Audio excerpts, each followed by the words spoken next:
Problem with the IRS, I've got some free advice for you. This service is strictly limited to individuals that owe the IRS $10,000 or more in back taxes. And if you qualify, we can guarantee that you won't be writing a big fat check to the IRS, or our services cost you nothing.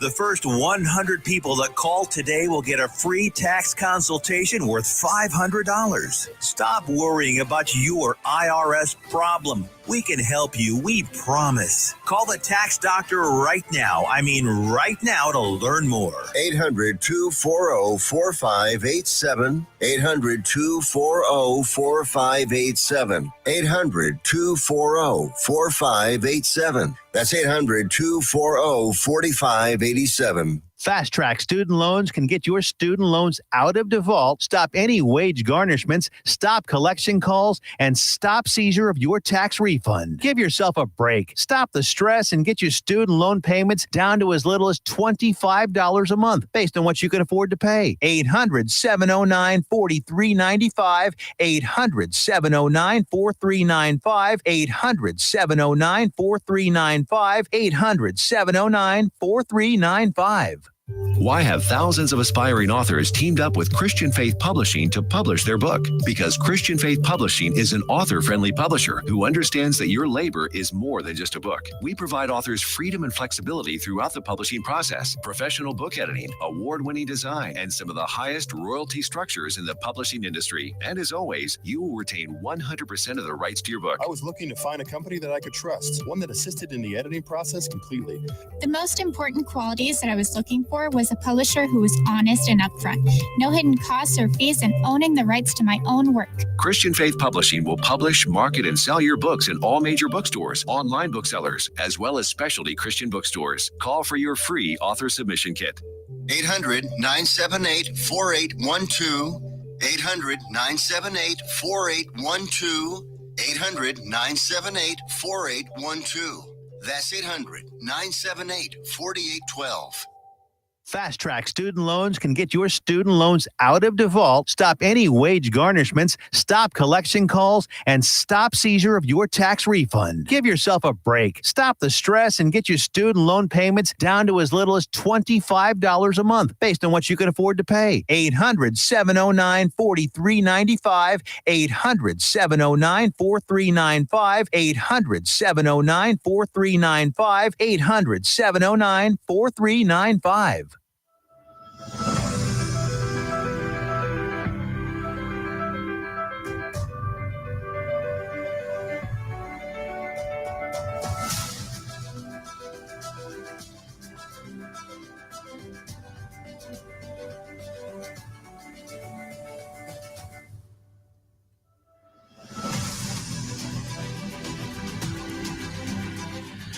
Hello, everyone. My name is Angelo Rocha. I am the host of Vet for Vets, a show where I take veterans from all walks of life and I interview them. Well, it's not really an interview. It's more of a chit-chat because I want you, the audience out there that are watching or listening now or later, to know who some of these veterans are that you see walking through Walmart, sitting down with their family at restaurants, and some of them have stories to tell. And today I have a really special guest. He's actually has probably the greatest resume I've ever seen. I mean, he'll talk to you about more where he's from. He's kind of like me. And he'll tell you about his life before, during, and after his military service. Ladies and gentlemen, I'd like to introduce to you a man who was born in Puerto Rico. And he was born in a home of a traditional conservative Christian middle-class parents. He's got his bachelor's degree in social science from the University of Puerto Rico, and he graduated from the Spartan School of Aeronautics and Aeronautical Sciences as a certified commercial pilot. Well, ladies and gentlemen, he'll tell you more about his life after that because we're going to get a little bit further into this. Ladies and gentlemen, Jose Ortiz. Thank you, Mr. Angel, and thank you for having me on the show. No, thank you.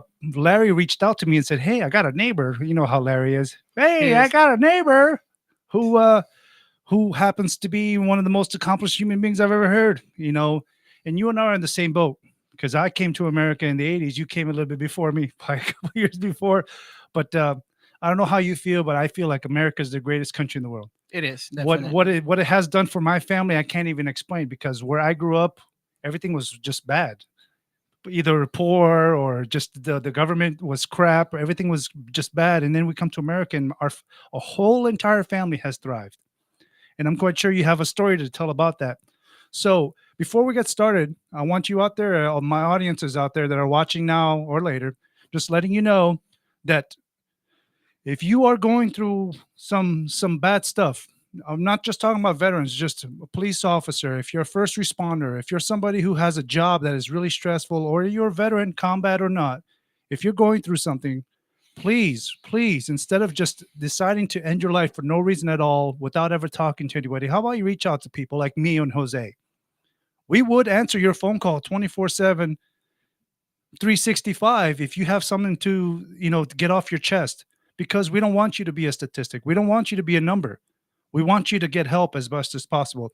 And one of those ways you can get help is by dialing 988.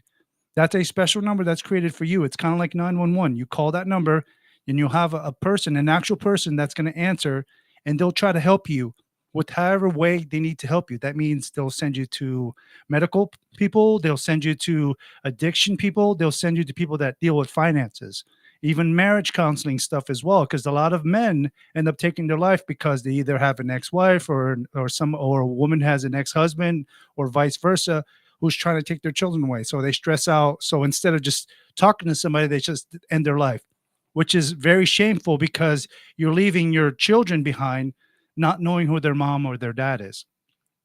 So please call 988. That's who you talk to. So now, Jose, the way what I go through normally, when I go through depression, I stay very quiet. Like, I don't say anything. I just keep to myself. What is something like when you go through a moment where you're like not feeling good in your head? How do you deal? How do you cope? Well, a good way for me to cope with all these feelings is practice sport, and make sure that I lay it out, all that frustration or whatever is troubling my life. And I also find answers in the word of the Lord and do prayers. That's a really good way. God to go is about good, it. and God is the answer for any of our troubles. I agree with you on that. So I want to ask you some questions. So you're from Puerto Rico. Tell me a little bit about Puerto Rico. Like, how was it growing up in that small little country of yours? Yeah, Puerto Rico is a beautiful island in the Caribbean. I agree. And we were so fortunate to be territory of the United States. I grew up in the city of San Juan, in the area is called Atorrey, which is where the bank zone and most businesses are in the San Juan area. I grew up in a traditional family, conservative, that they were both Pentecostal pastors. Yeah. But they were also laboratory technicians for the company that used to operate in Puerto Rico a long time ago. Yeah. Their name was Syntex. Wow. Yeah. So how describe to your audience that are listening now or later, to describe your parents. Like, how were they? Were they tough parents? Were they kind of lean back, relaxed parents, or were they like a lot of family members like mine that are just crazy? My parents were very loving, but they were very straight. I always say that before I joined the army and the armed forces, my first experience was having two drill sergeants raising me up in my own house. They were 30, and I appreciate the way they raised me up, because in these days, I have found myself that the way they rose me up gave me the skills to have a sound mind, and in order to take decisions and to be successful in life. All right. So how were you growing up as a child? Were you a good kid? Were you a troublemaker? Were you a sports athlete? Were you a bookworm? Because I know you told me you were very into sports, just like I was. So I was a good kid, very active, so active that sometimes turned into trouble for my parents because the same way. so much activity I wanted to do or be part of. And always practice in sport. As a matter of fact, I used to, I love to fight. I have a good grades at school with good conduct, but um, somehow I was always protecting other kids from being Yeah, bullied other family and friends just all. to the point that the teachers in school thought that I was having some problems of being violent, but I was trying to help others that could not defend themselves. Oh, I gotcha. Yeah. So in order to try to help me, and my parents were kind of getting to a point that they were running out of choices. My mom had the opportunity to meet a social worker, and she knew a person that had a karate school. Oh, And she said, the problem with your son is that he has so much energy and he's willing to do so many things, and you kind of are too strict yeah. with him. And that's kind of creating a level of pressure that he needs to let it out some way. Makes sense. Yeah. My mom did not like the idea at first because she thought he fights every day in school. If he learns karate, he's going to become Yeah, a he's real gonna be, problem. Yeah, he's gonna be even worse. Yeah. And exactly what happened was the contrary. Once I started the discipline and taking all the lessons from our instructor, my life changed. I agree. And it says here that you are listen to this, ladies and gentlemen. This man here is a first degree black belt. Is that unbelievable? And I guess it's a Joshinmon Shorin Ryu? Yoshimon Shorin Ryu. Ryu. Wow. Holy It's a mackerel. classic style, Japanese classic style. Oh, man. First degree. That's pretty impressive. So do you still do it every now and then? Do you still practice? Do you take one of your children and just like... Well, I have no children. Oh, you have no children? Oh, No, man. I was hoping you'd have But some. I still practice, because it's a good way to... it gives me a good workout. Yeah. And also it balances my mind and spirit, Nothing my wrong body. with that. Nothing wrong with Yeah. that. Okay, so we're gonna go a little bit further. Okay, it says here, man, he literally has the longest resume I've ever seen. If you're now just tuning in, you're watching now or listening now, just want to let you know that I'm here with Jose Ortiz. Okay, you are a certified commercial pilot, instrument and multi-engine rated. How'd that come about? I mean, how does one? I always wanted to fly since I was a little kid. I used to have dreams that I was in the middle of situations and I could just fly and fly away from the situations. And then my parents could not afford the tuition for me to go to fly school because it's very expensive. So you did it on your own. I did it on my own, and then I always thought that sooner or later I could do it. It was just a matter of perseverance. So Man, I wish I had that. One day I went to a library place and I found this book. magazine flying, and as I was reading through it at the last pages, they have like a classified ads. The advertisement for the locations you can learn. Yeah, I found like 5 flying schools, the best in the nation. But at that time, Spartan School of Aeronautics was also offering financial aid. Oh. So I told my mom, I think I'm going to go to Tulsa, Oklahoma, and I'm going to become a pilot. She laughed because we have no money. Yeah, nothing. Yeah. And I used to water ski and I had a boat. So I decided to sell my boat. And with that money, I moved. So you went from sea to air. Nice. And as soon as I got there, they helped me, provided all the financial support that I needed. Holy mackerel, that's insane. I went through the whole aviation course and became a commercial pilot, instrument rated. Was this before or after your military? This was after the military. Yeah, okay. Because I tried to make an aviation career in the service, but it wasn't possible due to the needs of my unit. Yeah, I gotcha. But I had the goal, and I decided if I did not make it through the service, I'm going to do it on my own. Man, the one thing I wish I can do on my own is learning the violin. I've always wanted to learn how to play the violin.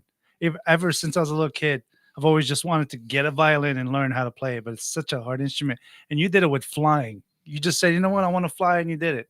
I did it. That's awesome. That's really impressive. If any of you are out there looking for a man to kind of follow, Jose is your man. I mean, if you have a dream, follow it, and eventually you can attain it, right? Okay, so we have a guy named the former president, Dwight Eisenhower, says, what distinguishes a boy and a man is a man stands for what he knows is right. A boy stands for what he wants. What a man wants is not always right. Great lesson values, Mr. Ortiz. Thank you, sir. I'm not sure who that is, but I'm quite sure it's not Dwight Eisenhower from the grave. Okay, so it says here you're also a former DC-3 pilot and flew 4-star aviation in Puerto Rico. Yes. How did that come about? After I finished my flight training in Tulsa, Oklahoma, I went back to Puerto Rico and I started working for a flight training academy. It's like around the flying school. Yeah. And after a year as an instructor there, I established my own flight school, which I operated for 6 years. And after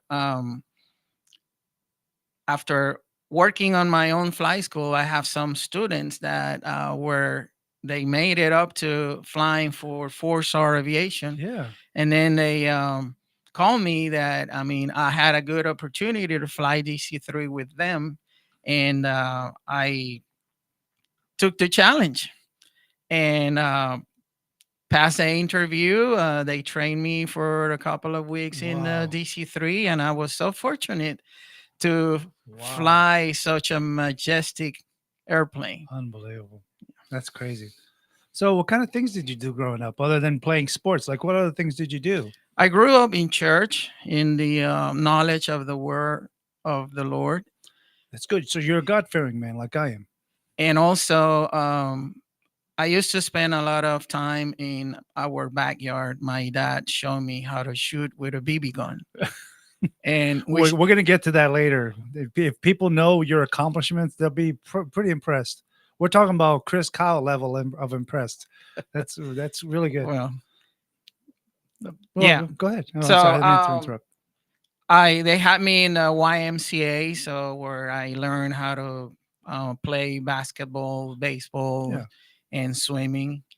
And then I used to go and learn how to race on go-karts with a friend. And then by the time I had my driver's license, I fixed a car that I bought, a small Toyota, and I fixed it and earned my race driver's license from Puerto Rico. Man, so you got to tell the audience, how did you journey from a little town in Puerto Rico, how you made it, how you and your family came here to America? What spurred the moment to, let's go to America, even though technically you already are part of America, but what actually spurred you to actually go inland? What was the motivation behind it? Was it just something on the whim? Was it something you planned? Was it something you wanted? I always wanted to move to Texas because when I started competing with firearms, my coach back home, he also owns a gun shop, which is kind of like a rifle boutique concept. Yeah. And all the tools, competitive tools he was selling in his gun shop were made in Texas. Yeah. So every time they call me that one of the rifles were ready, I used to tell them, don't ship the gun. I'm going to fly there. I'm going to get to know you guys. I want to see the show. I want to know you. And then we'll go with have a shootout together. And they started showing me around. And I fell in love with Texas because I can fly in Texas. I can compete in Texas. I can shoot. I can do water ski. Yeah, you can do everything in Texas. And that moved me in right now I'm really enjoying a great life in Texas. Yeah. So yeah, we'll get to what you're doing right now on the second half of the show. But if you're just tuning in, I have Jose Ortiz here with me. We're discussing his life before and during his and after his military service. I literally have a resume right here in front of me. That's just normally other guests will have like a couple of things, accomplishments. You literally have a whole list of things you've done in your life. Let's just say if you're just now tuning in, this man is a very accomplished rifleman. You have won many championships involving rifles and pistols. Now, you were talking about coming to Texas for that. How exactly did you get involved? I get it. You were shooting BB guns in your backyard, but what made you intrigued enough to learn how to shoot and be an expert shooter?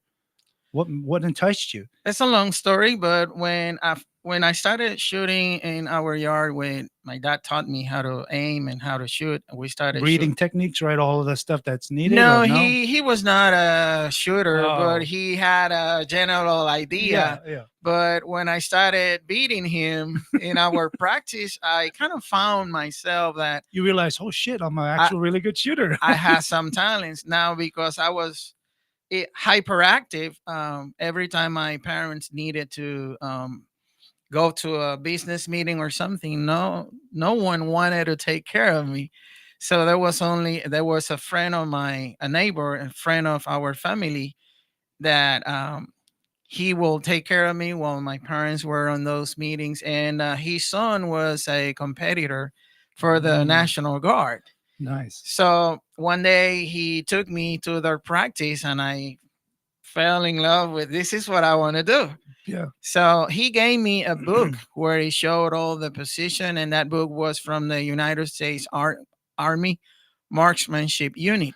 Yeah. I memorized all these positions and I read everything about shooting to the point that I wanted to join the service Just for that. just to have a rifle and be Nice. able to serve my country doing something that I love to do. Yeah, on the second half, we'll discuss your military service where you went to boot camp. But for the time being, go ahead, continue with the rifle thing. That's awesome. So after when I came back from my training in the United States, and after my parents passed away and went with the Lord, I bought my first AR-15. It was a competitive AR-15, and I went to our local range, and I set the gun, did braking for the gun, and set the sights. Yeah. And I was so excited about it that on the very next day, I decided to go and shoot. Actually, enjoy the shooting of the gun, because the day before it was just working on the gun. Yeah. So when I arrived to the place was completely full, and I'm like, something is going on here. And as I'm stepping into the rifle range, they say, "Hey, you can't shoot now." And I said, "What's going on?" They said, "We are holding a match." And then I said, I asked the lady, "What can I do to be part of the match?" Yeah. And I had no idea what these professionals were doing. And she said, "Well, just pay $5 of increase, and I'll have some of the guys to walk you through the event." And I said, "Okay, that's good." So there was like 40 professional competitive shooters. People that have been doing this for a long time. And I went crazy when I saw people shooting with all their gears, shooting jackets, shooting gloves, shooting slings and everything. Yeah. And I had nothing. I had no equipment, just me and the gun. Just the rifle, yeah. Yeah. And when the event was completed, they only had 3 places. So I made the 3rd place. Wow, on your first one? On my first one with no equipment. So the coach said that, "Hey, don't leave without talking to me." He gave me his card. He said, I own a gun shop, but I'm the coach for this team. And you have a lot of talent. What you just did, I never seen this, that someone comes for the very first time with no equipment, and you managed to make a 3rd place. Wow. And when I visited him to the gun shop, he already had 3 books of his own for me to give me a homework. You got to read this, you got to read this. Yeah. And I said, "What are you doing all this?" And he said, "There's going to be a national championship in the next 3 months, you have a good possibility to become the national champion Yeah. for the Puerto Rico Shooting Federation. Yeah. I thought it was crazy, but I took the books home You read. and read them. And as I was reading this book, then I started getting this feeling that You I can could do do this. it. You can do this. Yeah. So I took the challenge, and he gave me a list of all the equipment I needed, and I follow all the instructions, and I really went crazy. I started Man. jogging, weightlifting, Yeah. doing dieting, and swimming, and doing every possible thing to get the level of the shape, in order to be a solid competitor. Yeah. So when the event came 3 months later, I managed to win my first national championship, Oh man, and that's that fantastic. was the best experience in my Was life. that one of your greatest like moments that you can recall? It was. That's awesome, man. I can't, man. Congratulations. Thank you. Now, tell the people out there, because now you didn't just do rifle; you've also done pistol shooting as well. So, if you don't mind telling the audience before we go to break in a little bit, what have you won so far through your rifle skills and your pistol shooting skills? What have you won? When I was flying in Fort Start, the company owner died. The family decided to sell out Yeah, the building, liquidate the building. Yeah. and so I knew we were gonna lose. I was gonna lose my job, so I applied for as a protective security officer in the federal building through the Federal Protective Service, and so I went over there, and they hired me right there, away. right away, and through 12 years in Federal Protective Service, working as a protective security officer, I managed to shoot perfect scores and earn from the Department of Homeland Security distinguished expert certificates and many expert certificates. Oh my! I don't even know many people that can even say they even won one. And it says here you won. Technically, it's not winning. You was accomplished. You achieved it. It says here 8 national rifle championships. Is Correct. that correct? That's correct. And you have, excuse me, 8 national rifle and pistol federation championships and 17 first place awards. 17. Those 17s award were in our local Holy range, mackerel! which is a Pan American Gun Club in Puerto Rico. Yeah. They have a competitive program Yeah. because is besides a gun range, is a training center, Holy shooting mackerel. training center, and they hold a match like every 6 months or twice a year. Holy mackerel. So yeah, you gotta, when you take any sport seriously, you are gonna be in the podium. I think if you have anybody that believes in your talent, that's all it really takes for you to be motivated enough. I felt the same way when it came to playing certain sports growing up. You have that one person that motivates you to do it. Who was that motivation for you to help you push yourself to wanting to do it?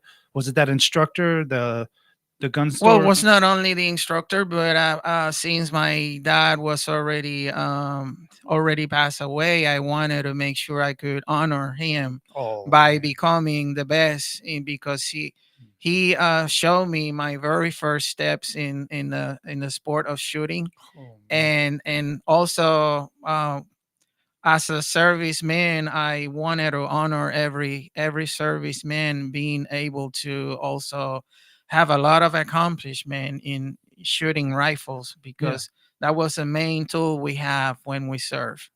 Okay. Ladies and gentlemen, you're listening to Vet for Vets. I have with me Jose Ortiz. If you're now just tuning in, we're going to be going to commercial break in about 20 seconds. Please come right back. Join me and Jose when we discuss his time in the military service. Doesn't matter if my guest is combat or not. The matter of fact is you're the 1%. You're the man who volunteered to join the military service to fight for this country, to serve this country.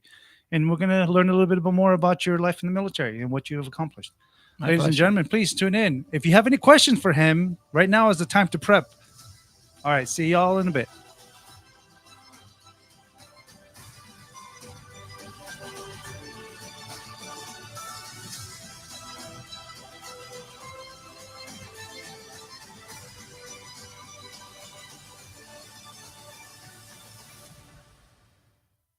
Here's important new information from the Diabetes Solution Center for you, a family member, or a loved one suffering with diabetes. If you have lost your provider, or if you need a provider for diabetic supplies, you may qualify to receive your diabetic testing supplies now with little or no out-of-pocket cost, regardless of your age. All you need is Medicare or private insurance to be potentially eligible. Call the Diabetes Solution Center right now for details. Just takes a couple of minutes. Our friendly, knowledgeable agents will give you free, no-obligation information, handle all the insurance paperwork, and make sure your supplies are delivered directly to your door for free. Call U.S. Medical Supply 24 hours a day. 800-597-9323. 800-597-9323. 800-597-9323. Call right now. 800-597-9323. Fast Track Student Loans can get your student loans out of default, stop any wage garnishments, stop collection calls, and stop seizure of your tax refund. Give yourself a break. Stop the stress and get your student loan payments down to as little as $25 a month based on what you can afford to pay. 800-709-4395. 800-709-4395. 800-709-4395. 800-709-4395. Fast Track Student Loans can get your student loans out of default, stop any wage garnishments, stop collection calls, and stop seizure of your tax refund. Give yourself a break. Stop the stress and get your student loan payments down to as little as $25 a month based on what you can afford to pay. 800-709-4395. 800-709-4395. 800-709-4395. 800-709-4395.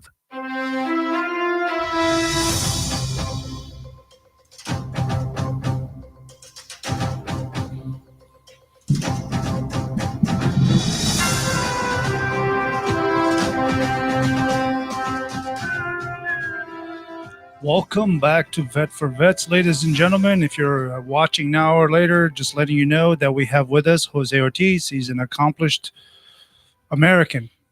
I can't say anything else. Him honoring those who served in the military service, him honoring his dad is kind of touching, in my opinion. And I know you miss your mom and dad, and mine are both still alive and still good.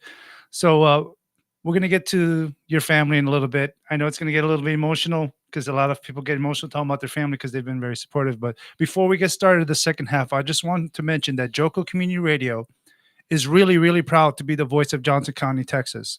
And we are live 24/7, 365 on the TuneIn Radio Network. TuneInJoco.com is the place to find all the ways to listen and watch. And the station app is also available for free on all Android and Apple devices. Simply go to your store and check out our lineup and more at jococommunityradio.com. This episode and more are brought to you by Next Level Claims, making your insurance work for you. Reach out to your Texas sales rep at 844-TEX-HAIL. That's 844-839-4245. Be sure to dress your arms and more at thetiffy.com. So now we're here with Jose Ortiz. We're discussing his life before, during, and after the military service. I get emotional talking about mom and dad, and they're alive. So I know it's heartbreaking, knowing your mom and dad.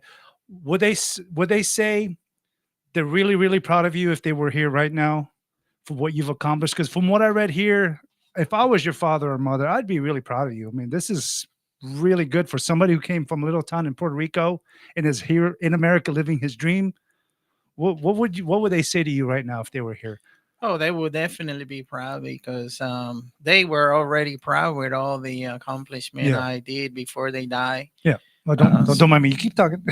Especially the moment I told my dad that I was joining the service, he hugged me and he said, "I'm proud of you. You are taking the commitment to protect and serve our nation." Man. Okay. So Dwight D. Eisenhower, he's a friend of mine. His name is Jake Wernet.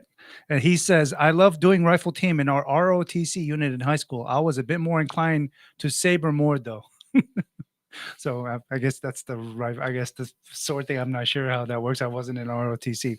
So continuing on, says here you had 4 distinguished expert pistol and 6 expert pistol. Oh, yeah, you're gonna have to tell people what's going on. It says here you have 4 distinguished expert pistol awards.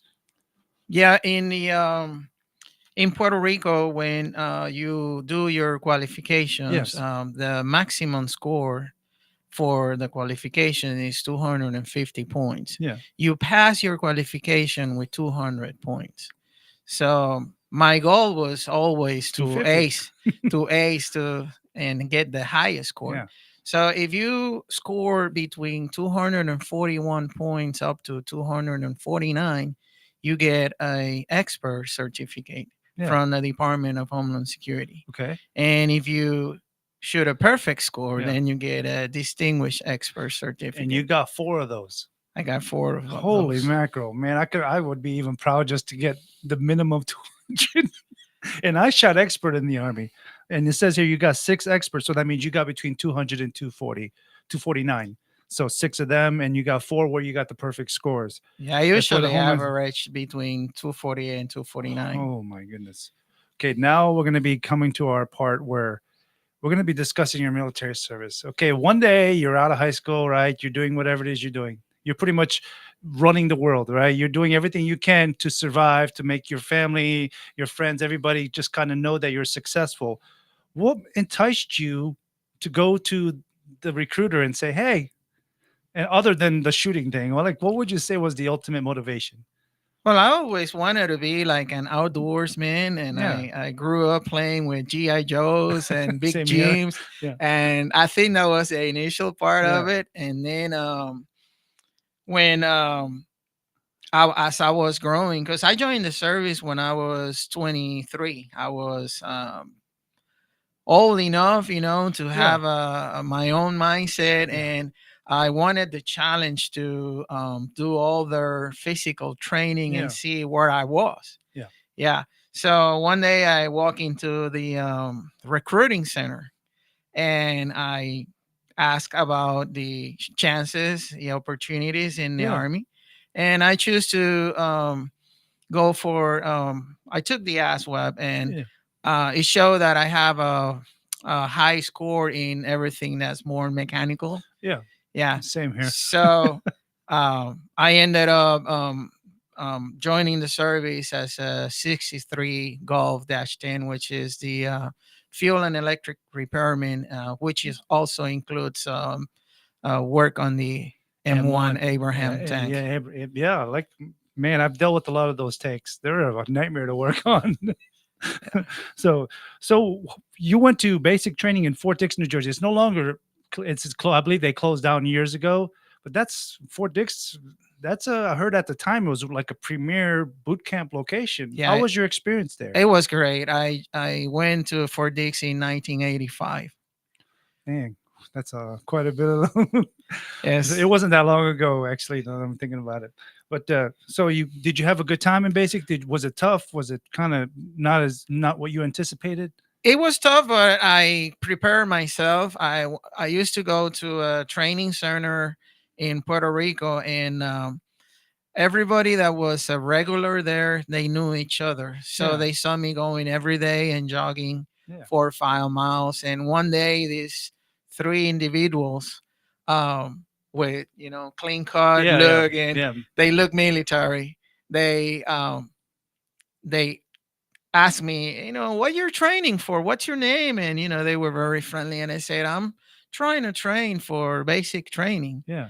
And one was a Marine, one was and the other 2 were Army. Yeah. They started laughing, and they said, okay, we're gonna train you. Yeah. And they started penalizing me for anything I would do. Yeah. And in I our know exactly what you're talking about. our The PT. training, Yeah, yeah. And oh, you got to do 10 push-ups. yeah. And One. yeah, I know we what you- were rowing a mile, Yeah. and then he said, "Hey, you got to drop. Give Yeah. me 20 push-ups." Yeah. And I was, like Man, I can't believe very you had that. That's awesome. that you very got training. tired. But by the time I went to a basic training, I was in They just went by like top that. condition, and I enjoy every part of it because I knew what to expect. Yeah. Yeah, and it was a fun. I had a very great drill sergeants.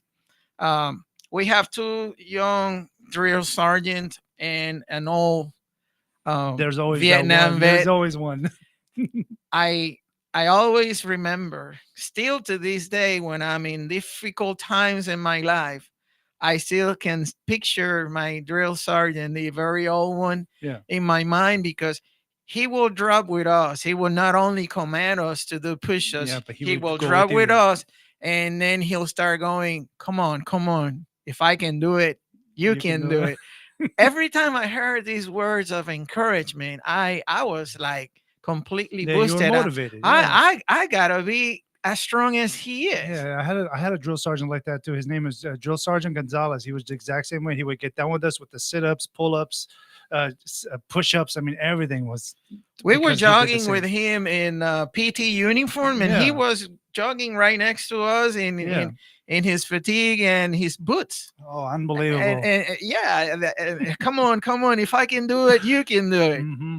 So it's all that being you can do. Nice. Yeah.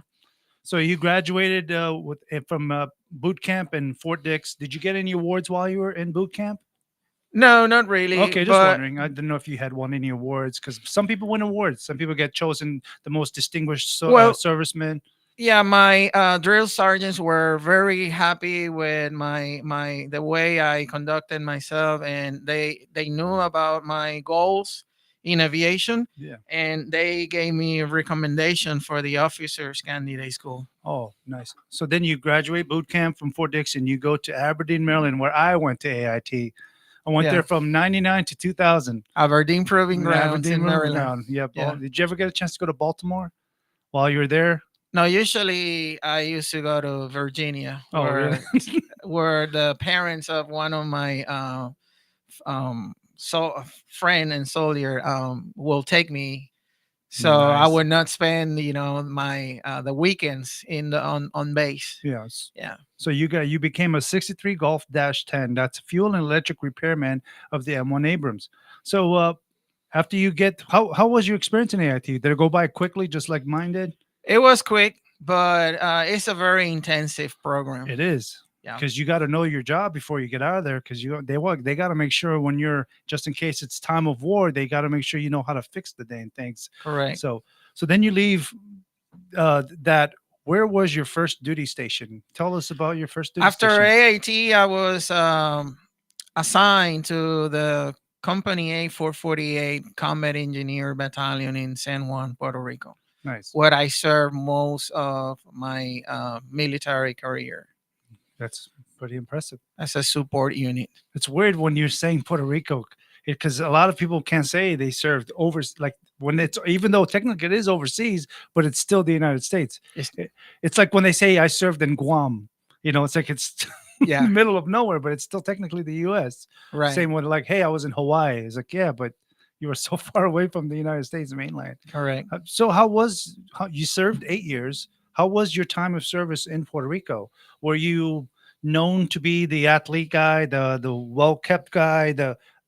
What kind of soldier were you in your service? Well, I immediately after I was assigned, I started earning the respect from my superiors, and to the point that they assigned me the vehicle that every time we were going to practice areas, I was the driver for the truck carrying all our weapons. Yeah. And I was fascinated because I would have a loaded 45 and a loaded AR-15, and I'll have a state trooper escort in the front and one in the back, protecting all the weapons for the whole unit. Oh, nice. Yeah, because that's security. It's good. Also, as being an Army mechanic, every time we needed to conduct an emergency vehicle recovery, a military vehicle that broke on the highway, my my first sergeant will say, "Where is Ortiz?" So I'll go, "Here, sir. What do you want me to do?" He said, "You pick the man, but we need this vehicle to be here as soon as possible." So you're in Puerto Rico, and all of a sudden you get orders to go to the primary leadership duty course, which is in the Army. It's no longer that. Just so you know, it's not PLDC anymore. It's something else. It's like some weird leadership program that they've created now. But so you became an E5, right? Afterwards, They prepared me to become an E5, but then because of my aviation career, I have to put it on hold and prioritize moving to Oklahoma to finish my aviation career. Fort Sill, huh?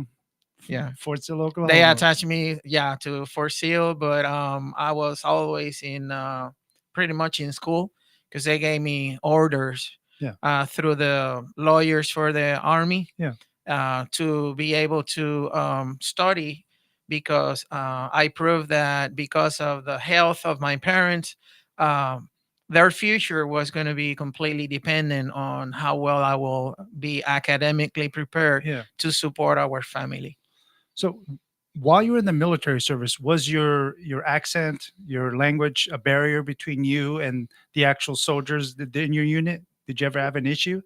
I never had, but it was a challenge to me because you have people from the South that are they have that Southern accent. I don't know. Yeah, sometimes they will pop out jokes, but I learned how to be neutral, and also laugh, and because we were a team, and we were friendly and very supportive to each other. Yeah. So you're listening to Vet for Vets. I have here Jose Ortiz. If you have any questions for him regarding his military service, please don't be afraid to ask, and I'll ask him, and he'll see what he can say about his military service. So continuing on, so you become you go to Fort Sill, Oklahoma. How was that experience there?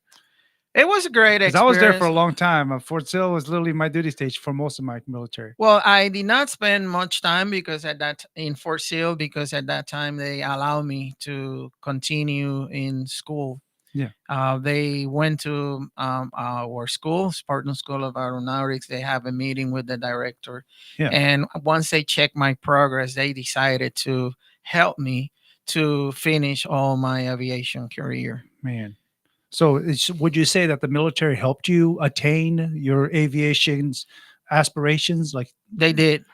So fully or somewhat? Fully. They allow me to go through a division that's called control group, where you're still in the service, you're still serving your time. If your time comes up, then you get an honorable discharge. But once you get orders to being part of control group, then you're allowed to go full time to school. Man. What's your favorite part of flying? Is it the feeling that you get when you're in the air? Is it the takeoff? Is it the landing? What is ultimately like your favorite? Is it dealing with passengers? Is it dealing with people you're flying with? What is the ultimate best feeling you get when you're flying a plane? The greatest feeling is being able to fly. Just when you're in control of an aircraft and you got all this scenic view from above. Yeah, it's different. It's different. It's such a wonderful feeling, being able that you can travel distance at such a short amount of time compared to driving a vehicle and being stuck in traffic. So you'll be one of the first people that can just, whenever they have flying cars, you'll just be able to just go wherever, go right there. That'd be funny. It says here, Dwight D. Eisenhower says, Mr. Ortiz, what advice do you have for those considering commissioning, but don't like the current partisanship of the appointed leaders of the military staff? So some people want to be in the military. They want to be officers in the military, but they don't like where the military is headed. He's pretty much saying he doesn't like the fact that it's woke. That's what he's saying. What would you say to somebody like that? Just do it anyway? What?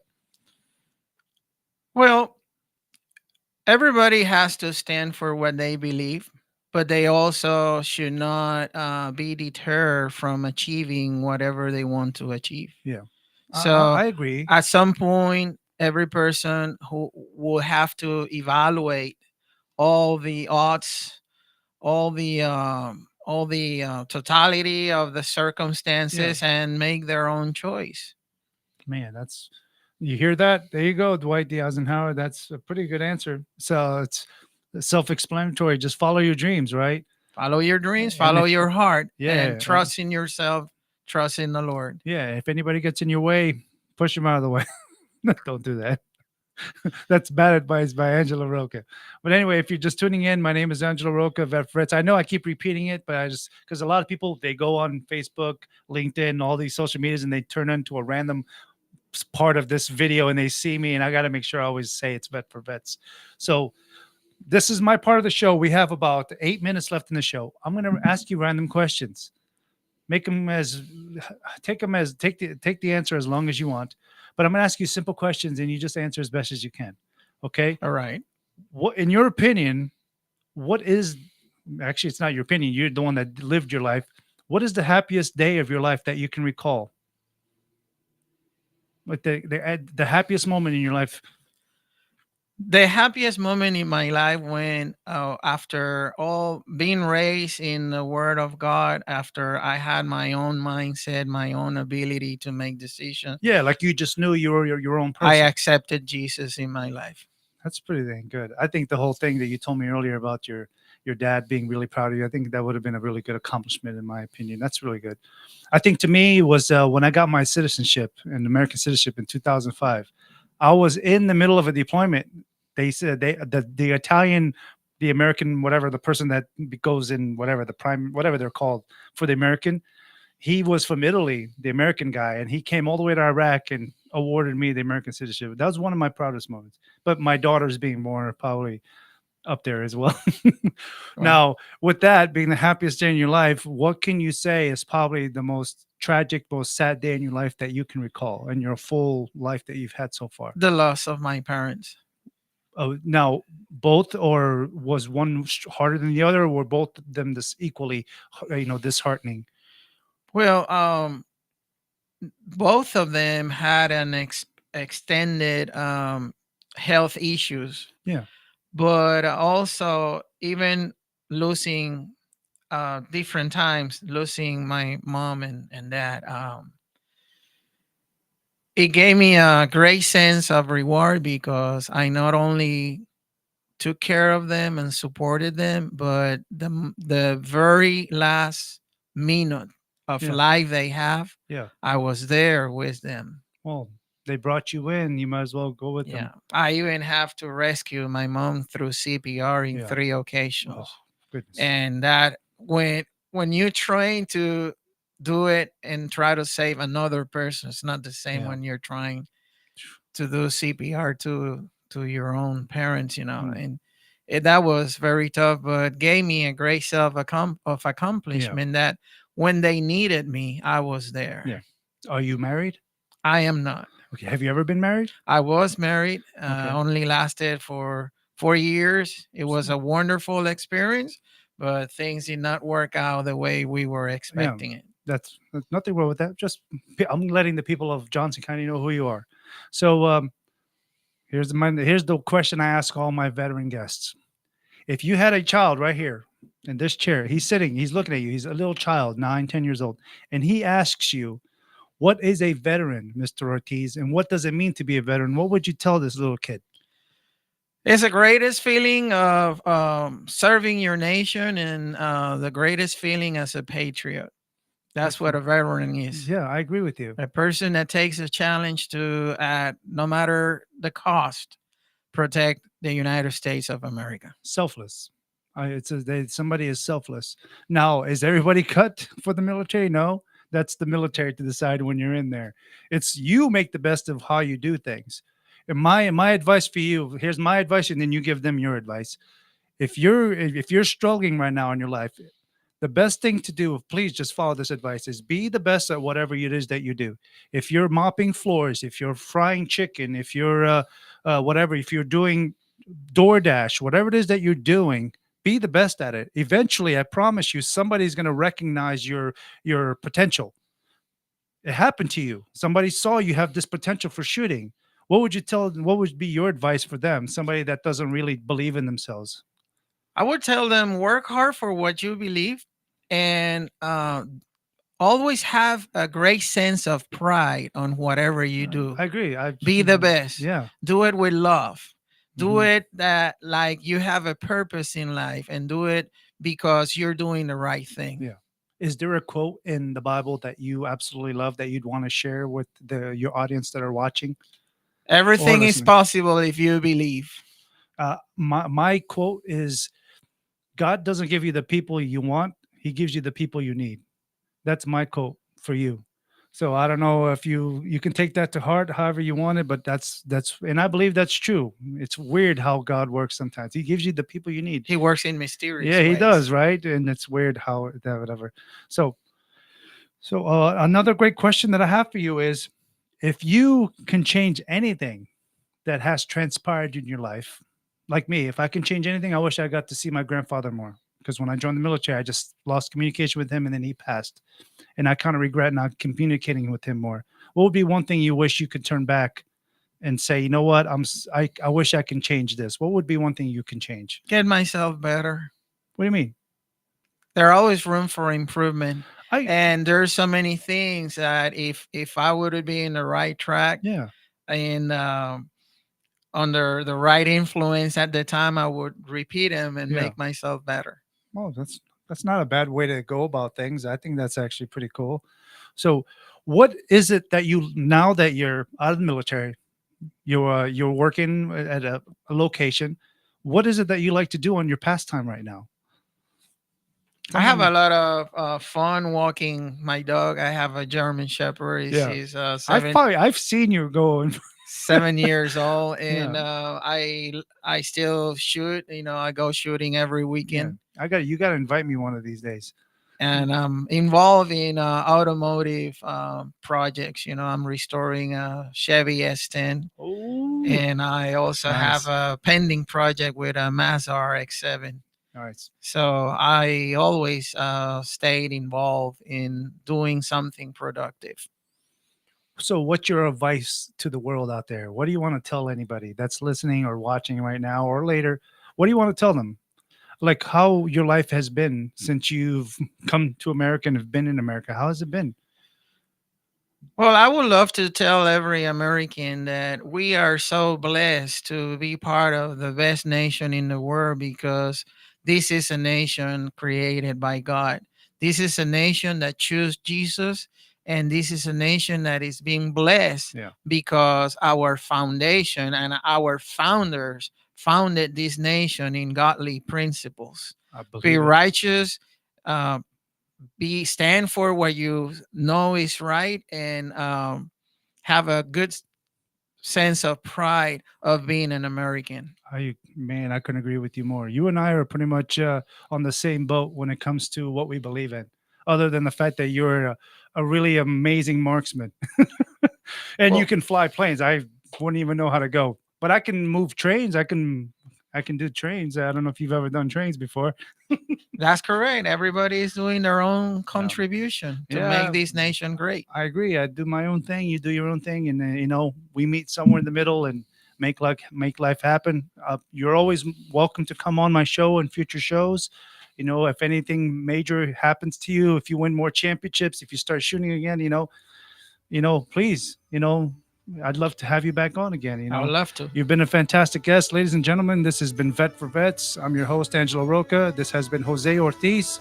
And please like, share, comment on this amazing radio show, Vet for Vets. Good night, everybody.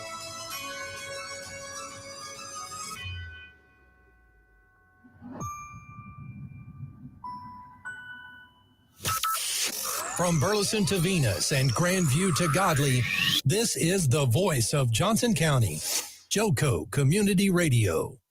Let's be honest.